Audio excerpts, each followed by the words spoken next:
എല്ലാ വിദ്യാർത്ഥികൾക്കും പുതിയൊരു വീഡിയോയിലേക്ക് സ്വാഗതം. ഈ വർഷത്തെ കേരള യൂണിവേഴ്സിറ്റി ഡിഗ്രി കോഴ്സുകളിലേക്കുള്ള പ്രവേശനത്തിനായിട്ടുള്ള മൂന്നാം ഘട്ട അലോട്ട്മെൻറ്റ് പ്രസിദ്ധീകരിച്ചു. അലോട്ട്മെൻറ്റ് ലഭിച്ച വിദ്യാർത്ഥികൾ 25-ാം തീയതി മുതൽ 28-ാം തീയതി വരെ അലോട്ട്മെൻറ്റ് ലഭിച്ച കോളേജിൽ ജോയിൻ ചെയ്യേണ്ടതാണ്. അതുപോലെ തന്നെ വിദ്യാർത്ഥികൾക്ക് നിലവിൽ ടെമ്പററി അഡ്മിഷൻ എന്നുള്ള ഓപ്ഷൻ ഉണ്ടായിരിക്കുന്നതല്ല. കാരണം വിദ്യാർത്ഥികൾ പ്രത്യേകം ശ്രദ്ധിക്കേണ്ട കാര്യമാണ്. കാരണം വിദ്യാർത്ഥികൾക്ക് ഇത് മൂന്നാമത്തെ അലോട്ട്മെൻറ്റാണ്. അതുകൊണ്ട് തന്നെ നേരത്തെയുള്ള അലോട്ട്മെൻറ്റുകളിൽ ടെമ്പററി അഡ്മിഷൻ നേടിയിട്ടുള്ള വിദ്യാർത്ഥികൾക്ക് പുതിയ കോളേജിലേക്ക് അലോട്ട്മെൻറ്റ് കിട്ടിയിട്ടുണ്ടെങ്കിൽ ആ ഒരു പുതിയ കോളേജിലേക്കും, അതുപോലെ പുതിയ കോളേജിൽ അലോട്ട്മെൻറ്റ് കിട്ടിയിട്ടില്ല, ടെമ്പററി അഡ്മിഷൻ നേടിയിട്ടുള്ള സെയിം കോളേജ് തന്നെയാണ് ഉള്ളതെങ്കിൽ വിദ്യാർത്ഥികൾ ആ ഒരു ടെമ്പററി അഡ്മിഷൻ നേടിയ ആ ഒരു കോളേജിൽ നിങ്ങൾ പെർമനൻറ്റ് അഡ്മിഷൻ നേടേണ്ടത് നിർബന്ധമാണ്. പെർമനൻറ്റ് അഡ്മിഷൻ നേടാത്ത വിദ്യാർത്ഥികളെ അലോട്ട്മെൻറ്റ് പ്രോസസ്സിൽ നിന്നും പുറത്താക്കപ്പെടുന്നതായിരിക്കും. അതുപോലെ തന്നെ സപ്ലിമെൻ്ററി അലോട്ട്മെൻറ്റിനായിട്ടുള്ള അപേക്ഷകൾ 1-2 അലോട്ട്മെൻറ്റുകളിൽ നിന്ന് അലോട്ട്മെൻറ്റ് ലഭിച്ച് അഡ്മിഷൻ നേടാതിരുന്ന വിദ്യാർത്ഥികൾക്കും, അതുപോലെ തന്നെ ഈ ഒരു അലോട്ട്മെൻറ്റ് ലഭിച്ചിട്ടും അഡ്മിഷൻ നേടാതിരിക്കുന്ന വിദ്യാർത്ഥികൾക്കും അപ്ലൈ ചെയ്യാനും, അതുപോലെ ഇതുവരെ അപേക്ഷ സമർപ്പിക്കാൻ പറ്റാത്തവർ, അപേക്ഷിച്ച് അലോട്ട്മെൻറ്റ് കിട്ടാത്തവർ എന്നിവർക്ക് സപ്ലിമെൻ്ററി ഘട്ടത്തിലുള്ള അപേക്ഷ സമർപ്പിക്കാനായിട്ട് സാധിക്കുന്നതാണ്. ഇനി വിദ്യാർത്ഥികൾക്കുള്ള നിർദ്ദേശങ്ങൾ നമുക്ക് നോക്കാം. അപ്പോൾ ഒന്നാം വർഷ ബിരുദ പ്രവേശനം 2024 മൂന്നാം ഘട്ട അലോട്ട്മെൻറ്റ് നിർദ്ദേശങ്ങൾ എന്ന് പറഞ്ഞുകൊണ്ട് കേരള യൂണിവേഴ്സിറ്റിയുടെ നിർദ്ദേശങ്ങൾ വന്നിട്ടുണ്ട്. കോളേജിൽ വിദ്യാർത്ഥികൾക്ക് 25-ാം തീയതി, അതായത് ജൂൺ 25 മുതൽ ജൂൺ 28-ാം തീയതി വരെ വിദ്യാർത്ഥികൾക്ക് കോളേജിൽ അഡ്മിഷൻ നേടാവുന്നതാണ്. വിദ്യാർത്ഥികൾക്ക് ആപ്ലിക്കേഷൻ നമ്പറും പാസ്വേഡും ഉപയോഗിച്ച് പ്രൊഫൈലിൽ ലോഗിൻ ചെയ്ത് അലോട്ട്മെൻറ്റ് പരിശോധിക്കാവുന്നതാണ്. ഒന്നാം ഘട്ടത്തിൽ അലോട്ട്മെൻറ്റ് ലഭിച്ച നിശ്ചിത സമയത്തിനുള്ളിൽ സർവകലാശാല ഫീസ് അടക്കാത്ത വിദ്യാർത്ഥികളെയും, രണ്ടാം ഘട്ടത്തിൽ താൽക്കാലിക അഡ്മിഷനോ സ്ഥിരപ്രവേശനമോ നേടാത്ത വിദ്യാർത്ഥികളെയും, അതായത് ഡിഫക്റ്റ് മെമ്മോ വന്ന കുട്ടികൾ ഒഴികെ മൂന്നാം ഘട്ട അലോട്ട്മെൻറ്റിൽ നിന്നും ഒഴിവാക്കിയിട്ടുണ്ട്. ഈ ഒരു വിദ്യാർത്ഥികൾക്ക് താല്പര്യമുള്ള പക്ഷം മൂന്നാം അലോട്ട്മെൻറ്റിന് ശേഷം വരുന്ന സപ്ലിമെൻ്ററി അലോട്ട്മെൻറ്റിലേക്ക് പുതിയ ഓപ്ഷൻ നൽകി അലോട്ട്മെൻറ്റ് പ്രക്രിയയിൽ തുടരാവുന്നതാണ്. അതുപോലെ തന്നെ ഒന്നാം ഘട്ടത്തിലോ രണ്ടാം ഘട്ടത്തിലോ അലോട്ട്മെൻറ്റ് ലഭിച്ച് സർവകലാശാല അഡ്മിഷൻ ഫീസ് അടച്ച വിദ്യാർത്ഥികൾ വീണ്ടും ഫീസ് അടക്കേണ്ടതില്ല.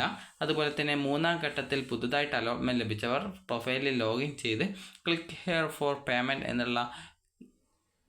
എന്ന ലിങ്കിൽ ക്ലിക്ക് ചെയ്ത് ഓൺലൈൻ ആയി സർവകലാശാല അഡ്മിഷൻ ഫീസ് അടച്ച് അലോട്ട്മെൻറ്റ് മെമ്മോ ഡൗൺലോഡ് ചെയ്ത് അലോട്ട്മെൻറ്റ് ലഭിച്ച കോളേജ്, കോഴ്സ്, കാറ്റഗറി, അഡ്മിഷൻ തീയതി തുടങ്ങിയ വിവരങ്ങൾ പരിശോധിക്കാവുന്നതാണ്. അലോട്ട്മെൻറ്റ് മെമ്മോയിൽ പറഞ്ഞിരിക്കുന്ന തീയതിയിൽ തന്നെ കോളേജിൽ ഹാജരാവേണ്ടതാണ്.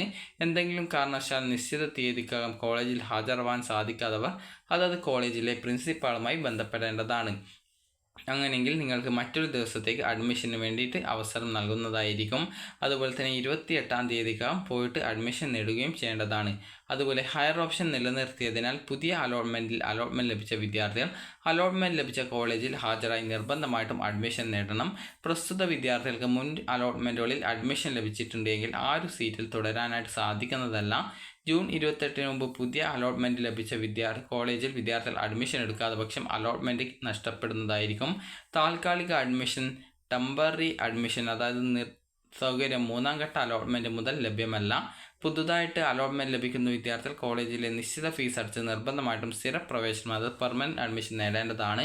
ഈ ഒരു ഘട്ടത്തിൽ എല്ലാ സർട്ടിഫിക്കറ്റുകളുടെയും അസൽ, TC ഉൾപ്പെടെ കോളേജിൽ സമർപ്പിക്കേണ്ടതാണ്. അതുപോലെ തന്നെ നിലവിൽ താൽക്കാലിക അഡ്മിഷൻ നേടിയിട്ടുള്ള വിദ്യാർത്ഥികൾക്ക് മൂന്നാം ഘട്ട അലോട്ട്മെൻറ്റിൽ മാറ്റം വന്നിട്ടില്ലെങ്കിൽ പോലും നിങ്ങൾക്ക് ഈ ഒരു ടെമ്പററി അഡ്മിഷൻ എടുത്തത് എവിടെയായിരുന്നോ അവിടെ പോയിട്ട് നേരിട്ട് ഹാജരായിട്ട് നിശ്ചിത ഫീസ് അടച്ച് നിർബന്ധമായിട്ടും സ്ഥിരപ്രവേശനം എടുക്കേണ്ടതാണ്. ഇപ്രകാരം താൽക്കാലിക അഡ്മിഷൻ എടുത്തവർക്ക് സ്ഥിര അഡ്മിഷനിലേക്ക് മാറുന്നതിനായിട്ട് അവസാന തീയതി ജൂൺ 28-ാം തീയതിയാണ്. അതിനുള്ളിൽ സ്ഥിര അഡ്മിഷൻ എടുക്കാത്തവരുടെ അഡ്മിഷൻ നഷ്ടപ്പെടുന്നതായിരിക്കും.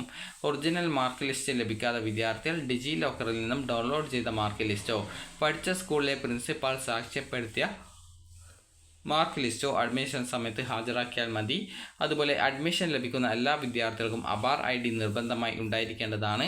അതിനാൽ നിലവിൽ അബാർ ID ഇല്ലാത്ത വിദ്യാർത്ഥികൾ അഡ്മിഷൻ തീയതിക്ക് മുൻപായിട്ട് www.abc.gov.in എന്ന വെബ്സൈറ്റ് സന്ദർശിച്ച് അബാർ ID ജനറേറ്റ് ചെയ്യേണ്ടതാണ്. അബാർ ID നിങ്ങൾക്ക് ജസ്റ്റ് ഒരു 5 മിനിറ്റ് കൊണ്ട് തന്നെ ക്രിയേറ്റ് ചെയ്യാൻ സാധിക്കുന്ന ഒന്നാണ്.